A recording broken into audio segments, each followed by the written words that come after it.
After winning independence from Britain, the United States faced a new and dangerous problem.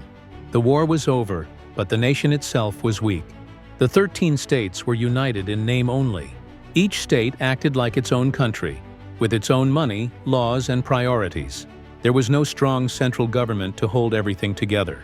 America's first system of government was called the Articles of Confederation.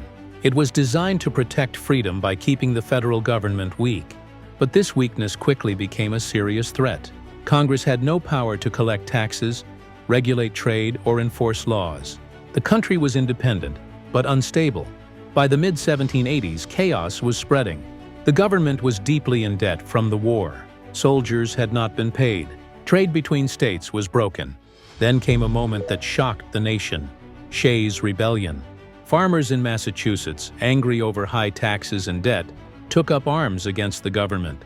This rebellion made one thing clear: without a strong government, America could fall apart. In 1787, leaders from the states gathered in Philadelphia for what became known as the Constitutional Convention.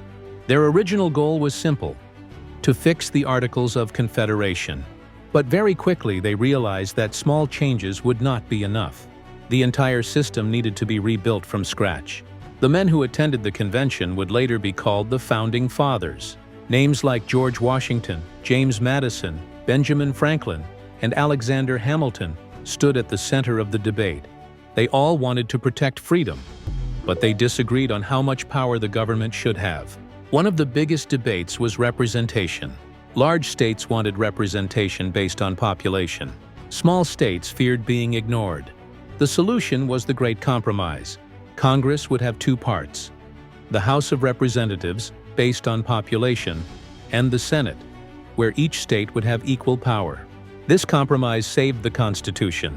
Another major debate was slavery. Southern states wanted enslaved people counted for representation, while northern states opposed it. The result was the 3/5 Compromise, a deeply flawed decision that counted enslaved people as 3/5 of a person for representation. While it kept the states united, it also showed that freedom was still incomplete. The Founding Fathers feared one thing more than anything else: tyranny. They had just fought a king, and they did not want another.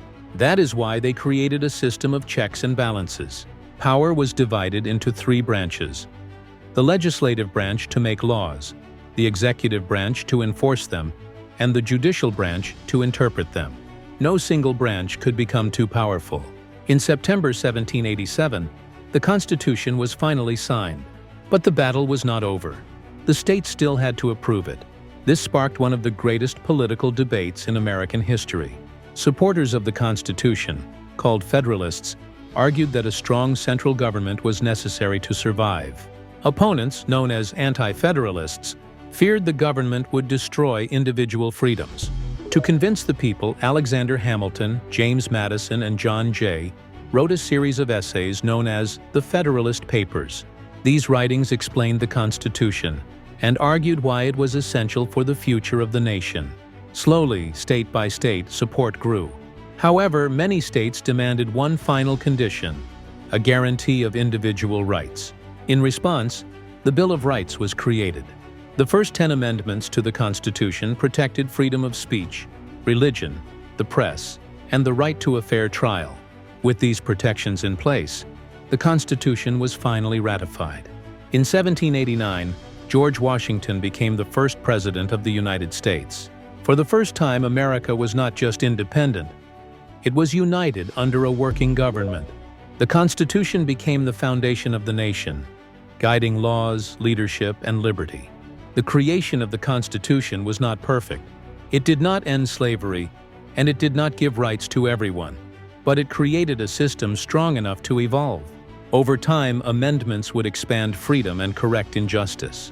The United States had transformed from a group of rebellious colonies into a constitutional republic, not ruled by kings but by laws, not held together by force but by ideas. And that is how America truly became a country.